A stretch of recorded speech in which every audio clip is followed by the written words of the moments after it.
Oscar Marchetto oggi incontra gli studenti dell'istituto che lei stesso ha frequentato. Un dialogo che parte dal suo libro Non smettere mai di sognare. Qual è il messaggio più importante che vuole lasciare a chi oggi sta scegliendo il proprio futuro professionale? Beh, lo dice il titolo del libro, coltiva anche te e i tuoi sogni, nel senso che quando hai 17, 18 anni, 16 anni come questi ragazzi qui, penso che la possibilità di pensare a cosa fare nel futuro e sognare cosa fare nel futuro sia molto importante.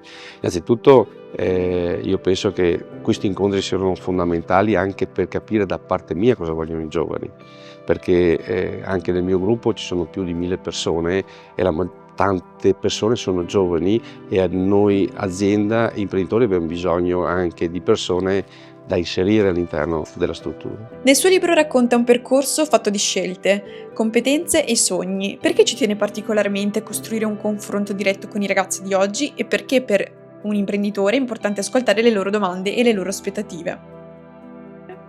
Ma il confronto mi piace sempre, il confronto con i ragazzi mi piace capire, come ho detto prima, capire cosa vogliono, perché io ho imparato sempre viaggiando, il business che ho creato e le mie capacità imprenditoriali le ho imparate viaggiando, parlando con le persone e soprattutto dialogando con i giovani, perché i giovani hanno una dinamica diversa e se tu vuoi avere delle idee innovative e vuoi vedere una visione a medio e lungo termine, non devi parlare con persone anziane che hanno una cultura che è bene parlare, ma è bene parlare con persone giovani che ti danno la possibilità di vedere più futuro. Da questo incontro emerge l'importanza del dialogo tra scuola e l'impresa. Quanto è fondamentale oggi rafforzare questo collegamento per aiutare gli studenti a prepararsi al mondo del lavoro?